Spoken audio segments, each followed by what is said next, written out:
사랑하는 성도 여러분, 전 세계 및 전국의 지구의 성도 여러분, 지성전 성도 여러분, 전 세계 인터넷을 통해 예배드리는 모든 성도 여러분, GCN 시청자 여러분, 창세기 강의 27번째 시간입니다. 지난 시간에는 창조 둘째 날에 유구 세계와 영의 세계에서 일어난 일을 말씀드렸습니다. 유구 세계에서는 대기권이 만들어졌으며 궁창 아래의 물은 바다의 근원이 되었고 궁창 위의 물은 공기 중에 수증기가 됐지요. 궁창 위와 아래의 물은 넷째 날 태양이 창조된 후부터 순환하기 시작을 했습니다. 즉 바닷물은 태양열에 의해 수증기가 되어 하늘로 올라가서 구름이 됩니다. 구름은 곳곳으로 흘러가서 비나 눈을 내리지요. 수증기가 비가 되어 내리려면 물방울의 직경이 0.2mm 이상이 되어야 합니다. 이보다 작은 물방울은 떨어지는 동안 증발해 버리기 때문에 비가 될 수가 없습니다. 물방울의 직경이 가장 작은 비는 무슨 비일까요? 무슨 비? 예?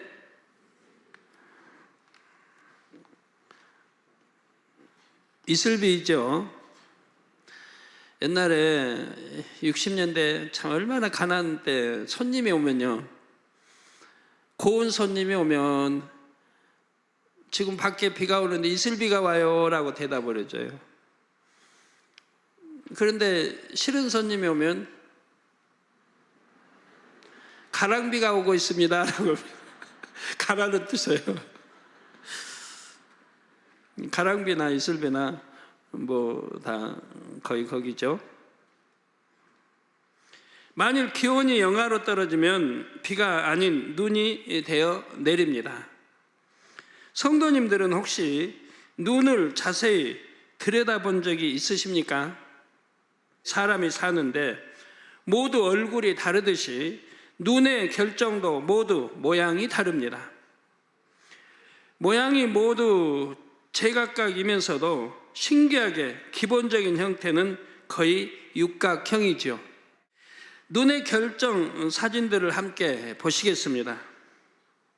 아무리 능력이 뛰어난 디자이너라 해도 단 한 가지 소재를 가지고 이처럼 다양하고 아름답게 디자인하기는 어려울 것입니다. 여러분이 늘 겨울이면 볼 수 있는 눈이 저렇게 아름답게 디자인이 되어 있다는 얘기입니다.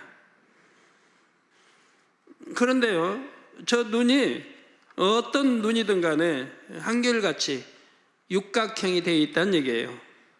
과학자들은 많은 연구에도 불구하고 아직까지 왜 눈 결정이 이처럼 육각형인지 정확하게 설명하지 못하고 있습니다. 결정학의 아버지라 불리는 요하네스 케플러라는 과학자가 다만 다음과 같은 결론을 내렸지요. 모양을 만드는 힘이 얼음 속에 있어서 그것이 육각형을 형성하게 한다는 것입니다. 이거 도저히 설명이 안 되니까 얼음 속에 능력이 있어서 그것이 육각형을 형성한다.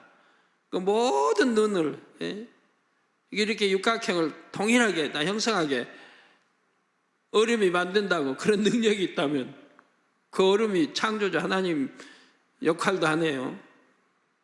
있을 수 없는 일이죠. 여기서 모양을 만드는 힘이 무엇인지 그 과학자는 알아내지 못했지만 우리는 압니다. 바로 하나님의 능력과 신성이죠. 그래서 로마서 1장에 말씀하고 있는 겁니다. 만물, 천하 만물을 보고도 그 안에 하나님의 능력과 신성이 깃들어 있음을 너희가 알라고 했습니다. 심판날에 나는 하나님 몰라서 못 믿었어요. 변명해야 소용이 없다는 거예요. 하나님의 능력과 신성이 물에 깃들어 있어 구름 속에 물방울이 눈이 되어 내릴 때 육각형의 결정이 되게 한 것입니다. 그 무수한 눈의 결정 하나하나가 하나님의 능력과 신성에 의해 그런 모양으로 디자인 됐다는 말이지요. 욥기 38장 22절에 보면 하나님께서 욥에게 내가 눈 곳간에 들어갔었느냐 우박 창고를 보았느냐 하고 물으십니다. 물론 눈 곳간이나 우박 창고가 하늘 어딘가에 있다는 말씀은 아닙니다. 이 말씀은 눈과 우박의 근원이 하나님께 있음을 깨닫게 해주지요. 성도 여러분, 제가 이 눈의 결정체를 보고 왜 아버지 하나님께서 육각형으로 만드셨는지 궁금하여 기도했습니다. 더군다나 이거 얼마나 이상한 일이에요. 그 모든 눈들이 다 육각형이라는 사실은 너무 놀라운 일 아닙니까? 이에 아버지 하나님께서 자세하게 설명해 주셨는데 그 내용을 전해드리겠습니다. 아버지 하나님께서는 천하 만물을 만드실 때에 하나하나를 귀히 여기셔서 특색대로 각각의 의미를 담아 두셨습니다. 그러니까 모든 지상의 짐승, 새, 고기, 곤충 전부 특색대로 만들어 주시고 그들 나름대로 살아갈 수 있도록 아무리 연약한 짐승이라 해도 힘없는 토끼 같은 짐승이라 해도 아무리 연약한 곤충이라 해도 아무리 연약한 참새, 더 적은 새라 해도 그들 나름대로 살아갈 수 있도록 전부 만들어 놓으셨다 이 말이에요. 또 본능을 주시고요.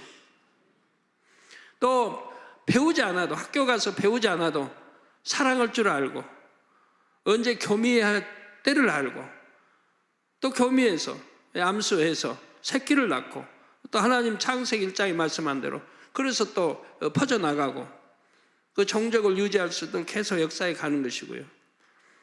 인간이 자연을 파괴하면서 이제 많은 짐승이든 새종류든 이런 것들이 오염되고 해서 죽어가고 파괴되고 있는 것이죠.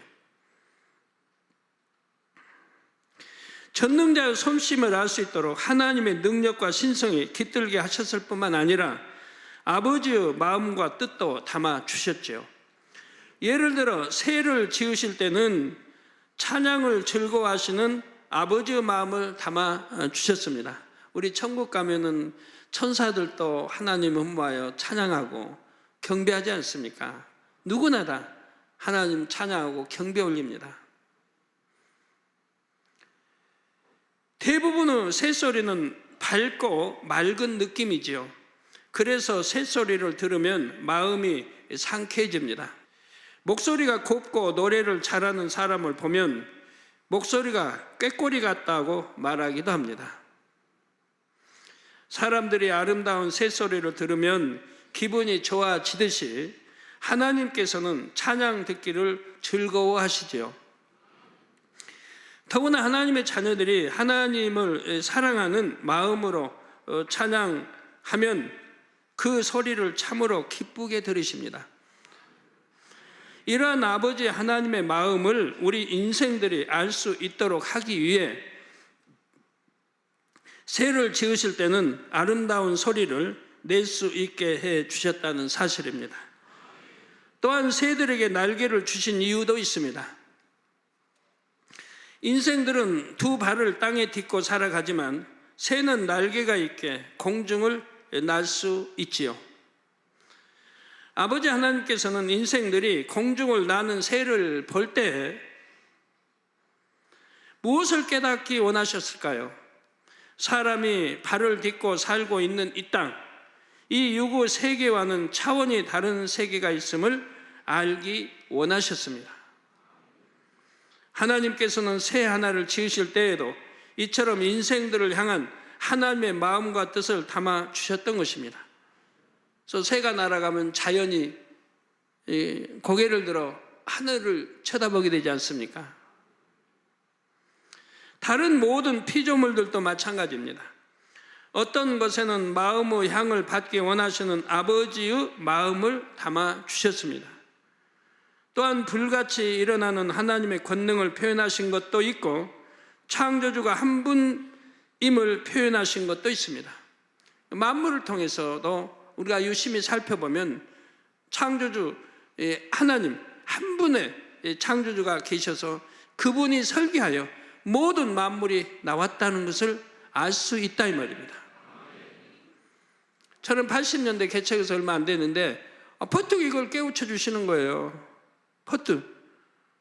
평범한 거 누구나 보는 거지만 깨우치지 못한 거는 두 눈, 코, 콧구멍 둘, 입, 고량, 귀, 모든 짐승, 새, 고기, 곤충이 동일하고 위치 선정도 동일하고 그리고 입으로 들어가면 위장 창자를 통해서 배설하는 학문이 동일하고 이 얼마나 오묘하고 그 많은 종류가 수만의 종류가 동일하다는 사실 이게 얼마나 놀라운 일이에요. 이런 것만 보아도 창조주 한 분의 창조주 하나님이 계셔서 그분의 설계하에 나왔다는 것을 알 수 있는 건데도 이런 수많은 것들이 뭐 그냥 우연히 되고 진화가 되고 진화적 동일하게 나왔다는 게 도대체 말이 됩니까? 그리고 이 땅의 사람들이 천국의 아름다움을 조금이나마 느낄 수 있도록 만드신 것도 있습니다. 과연 어떤 피조물에 어떤 아버지의 마음과 뜻이 담겨 있는지를 숨은 그림 찾기 하듯이 하나씩 찾아내는 기쁨도 클 것입니다. 그러면 또 여러분, 사람은 이렇게 두 발로 서서 걸어 다니게 돼 있어요. 걸어 다니고 뛰기도 하고 달리기도 합니다. 짐승은 네 발로 달려갑니다. 네 발로 뛰고 달려갑니다. 하나님의 섭리, 참 섭리가 있어서 만들어 놓으신 거예요. 짐승이 두 발로 다녀서 뭐 할 겁니까? 영이 있는 것도 아닌데. 그래서 그 많은 짐승, 새, 어떠한 종류라 해도 창조주 하나님을 찾지 않는다 이 말입니다. 모른다 이 말이에요. 우리 인생만 하나님을 안다 이 말이에요. 우리 인생만 하나님을 찾는다. 이거 얼마나 놀라. 그러니까 만물의 영장이라고 사람을 하는 것이라 이 말이에요. 모든 만물의 영장이라 이 말이에요. 왜 인생은 하나님을 찾을 수 있도록 하셨는가는 또 다음에 설명이 나갑니다. 하나님의 씨에 대해서 설명할 때 나가게 돼요. 바로 하나님의 씨. 짐승은 하나님의 씨가 없어요. 새고 어떤 것도. 오직 만물의 영장인 사람에게만 태어나서 6개월이 되면 이 생명의 씨를 심어주신다 이 말입니다. 우리 몸 안에다가. 육의 생명이 아닌 생명의 씨를 심어주신다 이 말이에요. 그러면 눈의 결정체를 모두 육각형으로 만드신 것에는 어떤 뜻이 담겨 있을까요? 하나님의 신비한 뜻이 담겨 있지 않겠습니까? 먼저 숫자 6에는 영적으로 경작한다는 의미가 담겨 있습니다. 경작한다. 인간 경작도 6,000년이고 인간 경작을 위한 창조 역사도 6일 동안에 모두 이루어졌죠. 이게 6, 또 6,000년. 또한 첫째 하늘인 이 6의 공간에서는 숫자 6이 완전한 상태를 의미합니다. 6의 공간에서는 6이 완전수라 이 말, 완전한 상태. 6은 7이 완전수라고 안 했나요?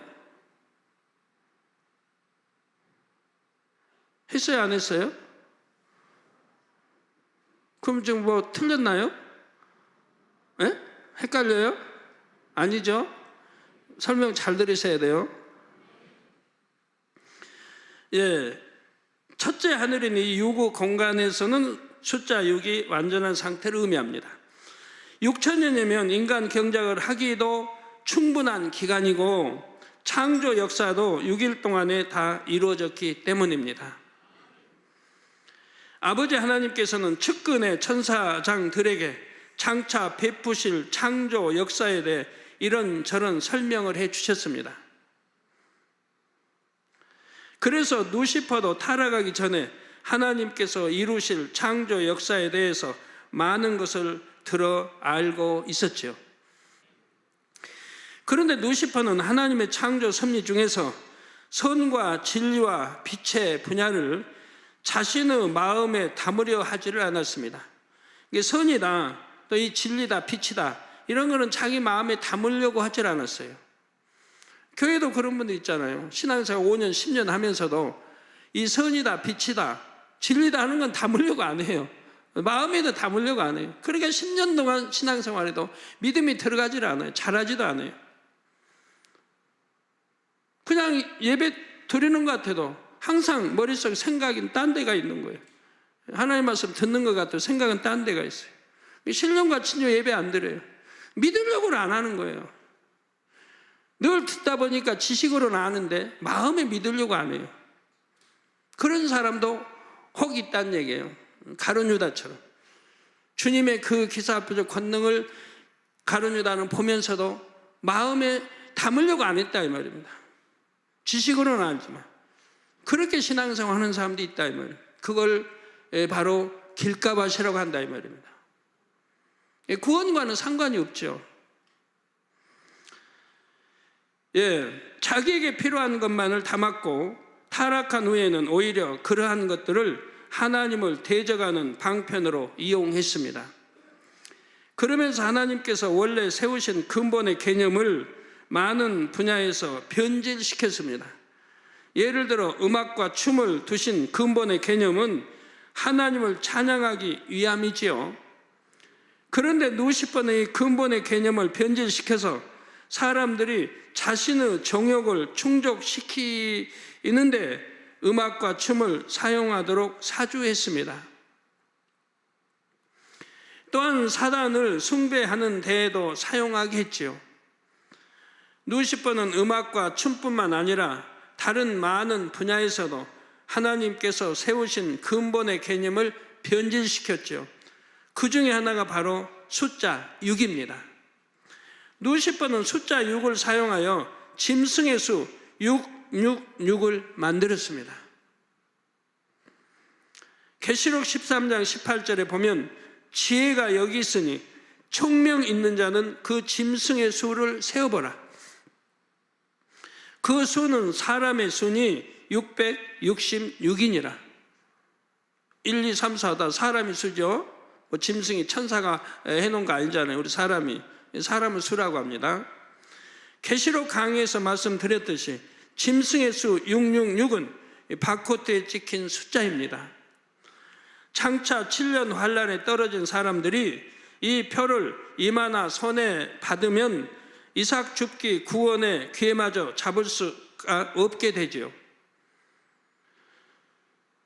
한마디로 짐승의 수 666은 구원과는 상관없는 영혼임을 낙인 찍는 표시입니다.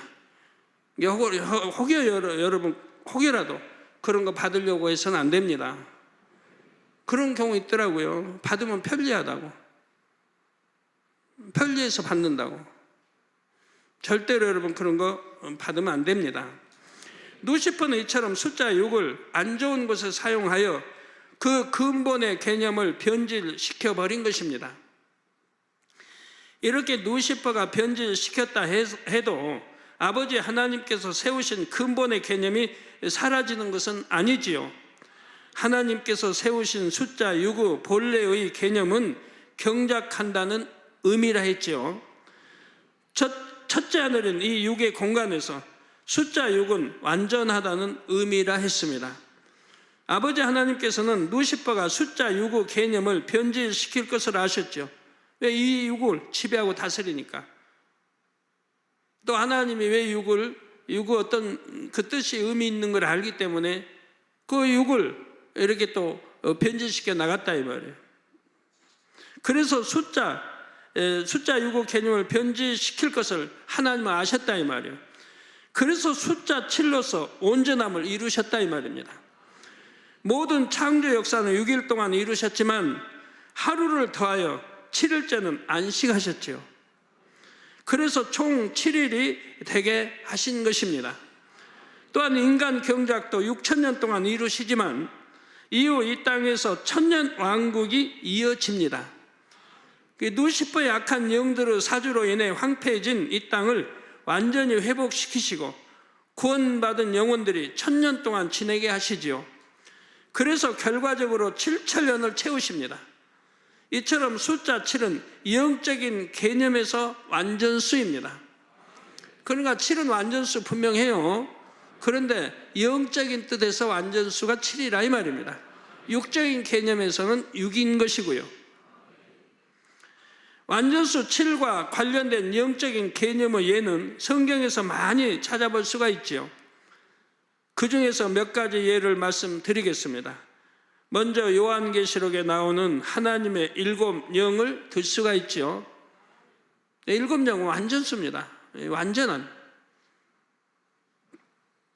7영은 7가지 분야를 감찰하시는 아버지 하나님의 마음입니다. 여기서 5가지나 6가지가 아니라 굳이 7가지를 감찰하시는 것은 7이 영적인 완전수이기 때문입니다. 하나님께서 사람의 마음을 감찰하실 때 결코 어떤 것을 못 보시거나 잘못 보시지 않고 완전히 정확하게 보심을 나타내지요.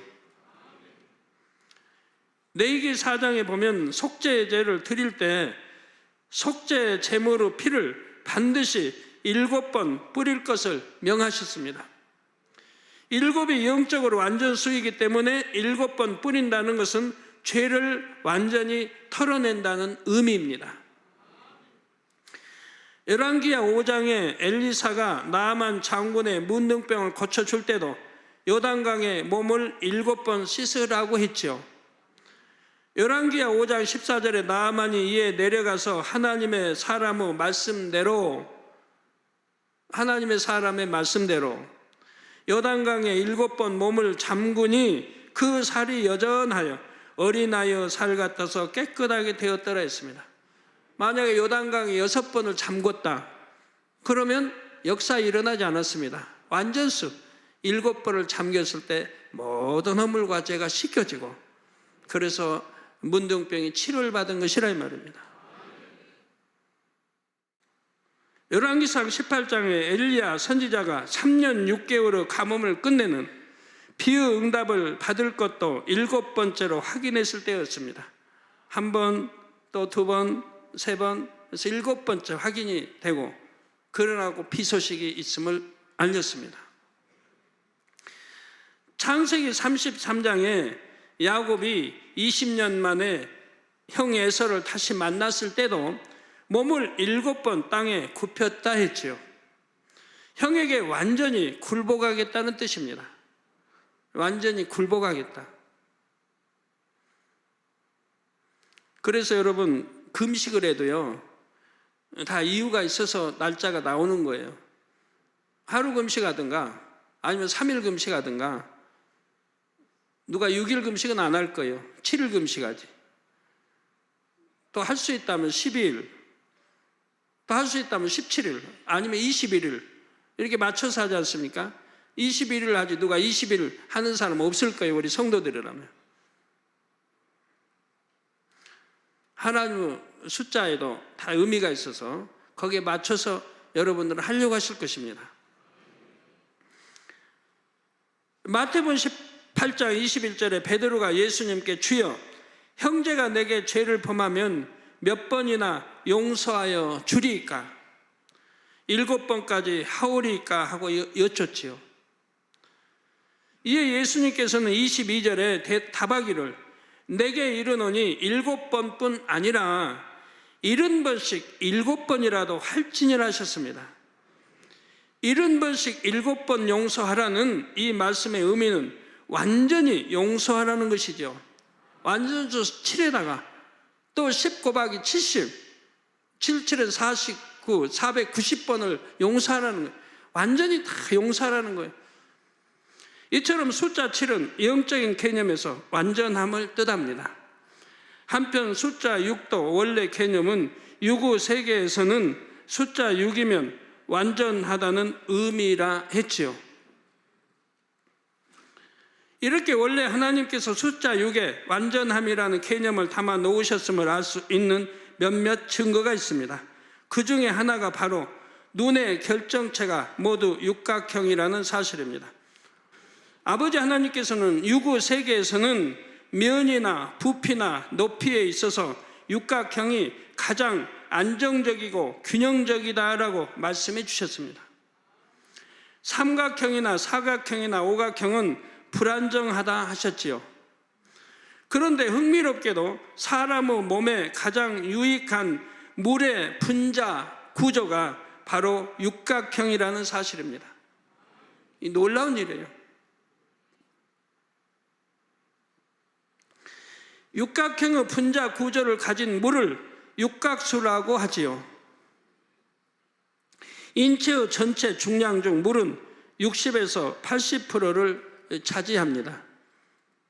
여러분, 다 물을 여러분 인체 빼내버리면 여러분 몸무게가 100이다. 그러면 나머지 뼈나 다른 것, 살이나 남은 것들은 한 40, 30, 20, 10%밖에 안 되는 거예요. 그러니까 물이 다 빠지면 빼싹 말라버리죠. 앙상해지고. 오래 아파서 잠 먹지 못하고 하면 수분이 이제 또 물도 먹기 싫고 하면은 점점점 말라 이제 뼈가 가죽만 앙상하고 또 뼈에서도 물이 빠져나 이러면은 참 시체처럼 되죠. 혈액이나 체액의 경우에는 90% 이상이 물이지요. 살도 다 물로 구성되어 있지 않습니까? 우리 살도. 이처럼 인체의 많은 부분을 차지하는 물의 약 62%가 육각수 구조를 이루고 있고 24%가 오각수이며, 아까 오각수도 나오죠. 나머지 14%가 사각수로 구성되어 있다고 합니다. 자, 이쪽 산소 써진 데는 육각수죠. 가운데 1, 2, 3, 4, 5각수. 가에 1, 2, 3, 4, 5각수. 오각형 고리구조. 5개 사슬구조. 이것은 한마디로 사람의 몸은 육각수를 좋아한다는 의미지요. 인체를 구성하는 세포를 감싼 물이 육각수일 때 그 세포는 가장 정상적으로 활동을 합니다. 반면 육각 구조가 흐트러지면 세포의 기능에 이상이 생기지요. 실제로 암세포와 당뇨병성 세포의 물을 조사한 결과 대부분 오각수였다고 합니다. 암세포와 당뇨병성 세포의 물을 조사한 결과 대부분이 오각수였다 이 말입니다. 육각형이 가장 안정적임은 수학자들도 동의합니다. 수학에서 가장 완전한 도형은 육각형입니다. 수학적으로 둘레가 일정할 때 넓이가 최대인 도형은 원입니다. 그러나 원은 여러 개를 이어 붙일 때 틈새가 생겨서 평면을 덮을 수가 없습니다. 정다각형 중에서 오직 정삼각형, 정사각형, 정육각형만이 평면을 덮을 수가 있지요. 그런데 일정한 공간을 채우고자 할 때 정삼각형은 정육각형에 비해 훨씬 더 많은 개수가 필요합니다. 정사각형은 정육각형에 비해 구조가 튼튼하지 못하지요. 따라서 최소의 재료로 가장 튼튼한 최적의 공간을 만들려면 정육각형이 가장 적합합니다. 이 6의 공간에서 가장 완전한 수가 왜 숫자 6인지를 여기서도 알 수가 있지요. 본능적으로 이러한 원리를 이용하여 집을 짓는 동물이 있습니다. 바로 꿀벌입니다. 꿀벌이 만드는 벌집은 여러 개의 육각형이 맞물려 있는 형태이지요. 이 육각형인 벌집의 벽 두께는 0.1mm 정도라고 합니다. 이 벽 두께 0.1mm밖에 안 돼요. 이렇게 얇은 벽으로 지어진 벌집에는 한번 씌워보세요. 다 육각형이죠? 1, 2, 3, 4, 5, 6 다 육각형이죠? 보여요? 저 많은 벌집들이 모두 다 육각형이라며. 우리나라 한국의 이런 벌집도 육각형, 아프리카에 가서 벌집도 육각형, 미국의 벌집도 다 육각형이라며. 이 얼마나 신기합니까? 언제 5대 6대주 다 벌들을 불러 모아가지고 집 지을 때 다 육각형으로 지으라고 언제 했습니까? 설교 도면을 보내가지고 이렇게 육각형 지으라고 시킨 적이 없어요. 공부한 적이 없어요. 배운 적이 없어요. 그들은 본능적으로 육각형의 집을 짓고 있다 이 말입니다. 일이 얼마나 놀라운 일이에요. 왜? 벌은 또 그렇게 해야 하기 때문에 하나님이 그렇게 역사를 해 놓으신 거지. 이것도 뭐 진화돼서 육각형이 오랜 세월 진화돼서 육각형으로 집을 지으면 꿀을 제일 많이 저장하고 제일 튼튼한 집이고 그러겠다 해가지고 진화해서 벌들은 육각형을 지었습니까? 하나님이 처음부터 벌을 만드실 때 처음부터 이렇게 역사해 놓으신 거라 이 말이에요. 이렇게 얇은 벽으로 지어진 벌집에는 집 자체 중량의 약 30배에 달하는 꿀을 저장할 수 있다고 하지요. 벌집이 이렇게 얇으면서도 튼튼한 이유가 바로 육각형 구조이기 때문입니다. 그래서 저렇게 육각형 이 구조의 벌집을 다닥다닥 붙여 틈새 붙여가지고 집을 지어놨어요. 그리고 저 안에 꿀을 저장하는데 저 집 자체 중량의 약 30배에 달하는 꿀을 저장할 수가 있다 이 말입니다. 두께는 0.1mm 이밖에 안 되는 이러한 집에 이렇게 많은 꿀을 또 저장할 수 있는 거죠. 바로 벌집이 이렇게 얇으면서 튼튼한 이유가 바로 육각형 구조이기 때문이라 이 말입니다. 가장 적은 양의 재료로 가장 튼튼한 집을 지으려면 육각형 구조로 지어야 함을 벌들이 본능적으로 아는 것이지요. 파퍼스라는 수학자의 수학 집성이라는 책에 꿀벌의 집에 관한 이야기라는 대목에는 다음과 같은 내용이 나옵니다. 꿀벌은 천국으로부터 꿀이라는 신들의 음식 일부를 얻어서 인류에게 날라다 준다. 이처럼 귀한 꿀을 땅바닥이나 수목, 그 밖의 마시기 곤란한 곳에 함부로 부어 넣는 것은 적당치 않다. 그래서 꿀벌들은 꿀을 붓게 알맞은 그릇을 만들었다. 이 그릇은 불순물이 끼지 못하도록 서로 빈틈없이 연이어 있는 형태를 지녀야 한다. 그런데 동일한 점을 둘러싼 공간을 빈틈없이 채울 수 있는 도형은 정삼각형, 정사각형, 그리고 정육각형의 세 가지밖에 없다. 꿀벌들은 본능적으로 최대의 각을 가진 정육각형을 택했고 이 형태는 다른 두 도형보다 훨씬 많은 꿀을 채울 수가 있다. 성도 여러분, 벌들이 어떻게 이런 수학을 알았겠습니까? 육각형의 구조가 가장 안정적이고 꿀도 가장 많이 저장할 수 있으니까 그렇게 하자고 회의를 했겠습니까? 아니지요. 벌이 본능적으로 그렇게 할 수 있는 것은 창조주 하나님께서 벌에게 그 능력을 주셨기 때문이지요.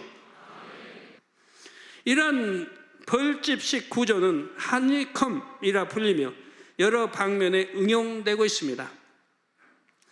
최소한의 재료로 가장 가벼우면서도 튼튼하며 안정적인 구조물을 만들 수 있기 때문에 채특기와 인공위성의 벽에도 응용이 되지요. 방음과 방열 효과도 뛰어나다고 합니다. 사랑하는 성도 여러분, 아버지 하나님께서는 장차 인생들의 지식이 발달하면 0, 1, 2, 3, 4, 5, 6, 7, 8, 9 이런 수의 개념을 갖게 될 줄 아셨습니다. 또한 과학기술이 발달할수록 천하 만물에 숨겨두신 창조의 섭리들을 발견하고 깨닫기를 바라셨지요. 눈의 결정체가 육각형이라든지 몸에 좋은 물이 육각수라는 사실도 과학기술이 발달했기에 알게 된 내용들입니다. 이렇게 지식이 더할수록 하나님의 창조 섭리를 깨달으려 하는 것이 하나님의 자녀들이 가져야 할 자세이지요. 눈의 결정체들을 보면서도 6일 창조 역사와 6,000년의 인간 경작을 온전히 이루시는 아버지 하나님을 떠올리며 영광과 찬송을 올려야 하는 것입니다. 그러나 루시퍼는 반대로 역사합니다. 하나님께서 세우신 근본의 개념들을 많은 분야에서 변질시켰다 했지요. 사람들의 지식이 발달할수록 그 얄팍한 지식으로 하나님을 부인하고 대적하게 만들고 있습니다. 대표적으로 하나님의 창조라는 이 진리를 진화론으로 변질시키려 하지요. 진화론은 생물이 처음에 저절로 생겼고 환경에 적응하면서 다양한 종으로 진화했다는 이론입니다. 하나님의 계획에 의해 종류대로 창조됐음을 정면으로 부인하는 이론이죠. 환경에 적응하는 종만이 살아남는다는 진화론의 이 근본적인 개념은 생물학뿐만 아니라 다른 모든 분야에 영향을 끼쳤습니다. 정치, 경제, 사회, 문학, 철학 등 사회 전반에 강한 자만이 살아남는다는 생각을 무의식적으로 갖게 했지요. 그래서 1900년대 이후에 이 세상은 사랑이 더 식어지고 악이 더해졌지요. 제1차 세계대전과 제2차 세계대전 등 세계적인 전쟁도 다 그 뿌리는 강한 자만이 살아남는다는 진화론적인 사고에 있다는 사실입니다. 근데 사실은 강한 자가 살아남는 게 아니에요. 결국은 망하는 거예요. 역사를 봐요. 우리나라 모든 역사도 강한 자가 살아남는 게 아니고 강한 자는 결국 망해요. 선한 자가 승리하는 걸 봐요. 선한 자가. 루시퍼가 얼마나 교만한 방법으로 사람들을 죄악에 물들게 하며 사망으로 이끌고 있는지 알 수가 있지요. 하나님의 창조를 믿으면 이러한 루시퍼의 교묘한 계략에 빠져들지를 않습니다. 풀 한 폭이 새 한 마리를 보아도 창조주 하나님께서 정성 들여 만드셨음을 알기에 소중히 여기는 마음이 됩니다. 또한 다른 사람들을 생존 경쟁에서 이겨야 할 대상이 아니요 하나님의 형상을 따라 지음받은 존귀한 존재로 대할 수가 있습니다. 전도서 12장 13절에 이르 결국을 다 들었으니 하나님을 경외하고 그 명령을 지킬지어다. 이것이 사람의 본분이니라 말씀하셨습니다. 일의 결국 다 들었으니, 즉 전도서 1장부터 12장까지 읽어보시면 다 나온다 이 말이에요. 해 아래 수간 모든 것이 얼마나 헛되고 헛된지가 나온다 이 말이에요. 해 아래 수간 모든 것이 헛되고 헛되다. 헛되고 헛되다. 헛된 삶을 왜 사느냐 이 말이에요. 헛되지 않은 영원한 삶을 살아야지. 그래서 헛되지 않은 삶이 뭡니까? 하나님을 경외하는 거. 그럼 경외한다는 게 뭐지요? 경외한다는 뜻이 뭐예요? 악을 모양이라도 버리는 겁니다. 잠언서에 있는 대로 하나님을 경외한다면 악은 모양이라도 버리는 것이라 이 말이에요. 이는 사람이 지어진 근본의 개념을 알려주지요. 하나님을 경외하고 그 명령을 지키는 것이 사람의 본분이라고 말씀하십니다. 성도님들이 만물에 깃들인 창조의 섭리를 깨닫게 되면 창조주 하나님을 경외할 수밖에 없습니다. 하나님을 중심에서 경외한다면 하나님께서 싫어하시는 악을 행할 수가 없지요. 하나님의 명령을 지키되 억지로가 아니라 마음으로부터 우러나서 지키게 됩니다. 자, 그런데 하나님께서는 이처럼 하나님을 경외하는 자녀들에게 반드시 복을 주시겠다 약속하셨습니다. 바로 잠언서 22장 4절에 겸손과 여호와를 경외함의 보응은 재물과 영광과 생명이니라 하신 것입니다.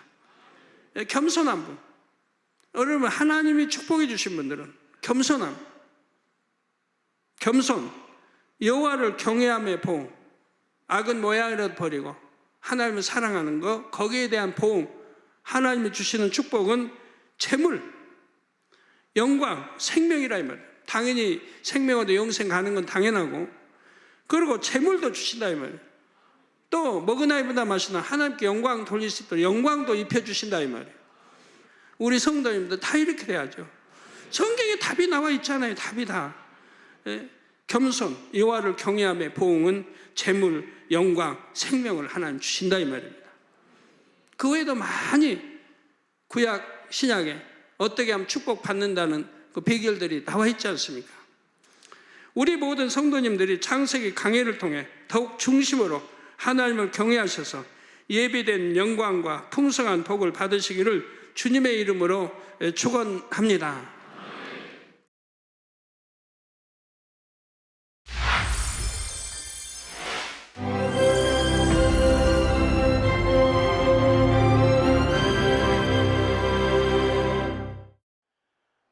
할렐루야. 전능하신 사랑의 아버지 하나님, 이 시간 기도받는 모든 성도님들 위해 안수하여 주옵소서.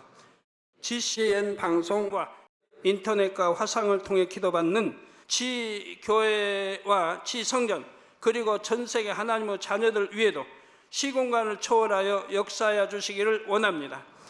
믿어지는 믿음을 주시고 부정적인 생각과 의심의 세력을 물리쳐 주옵시며 모든 시험 환난도 물리쳐 주옵소서.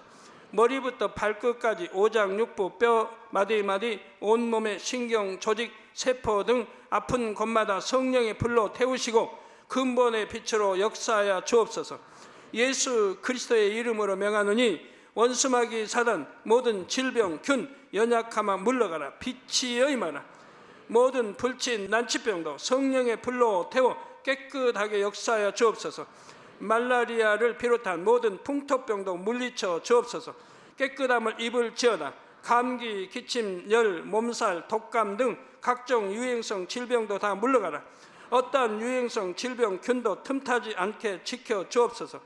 위암, 폐암, 간암, 유방암, 자궁암, 대장암, 피부암 등 각종 암과 에이즈, 백혈병, 뇌졸중, 고혈압, 저혈압, 심장병, 폐병, 위장병, 당뇨, 부인병, 피부병, 갑상선 질환과 모든 염증도 깨끗게 하여 주옵소서. 소아마비, 중풍, 관절염, 디스크도 온전케 하여 주옵소서. 요통, 두통, 신경통을 비롯한 모든 통증은 사라질지어다. 간질, 자폐증, 우울증, 조울증, 노이로제 등 모든 정신질환도 물러가라. 모든 마비된 것도 풀어지고 일어나 걷고 뛸지어다.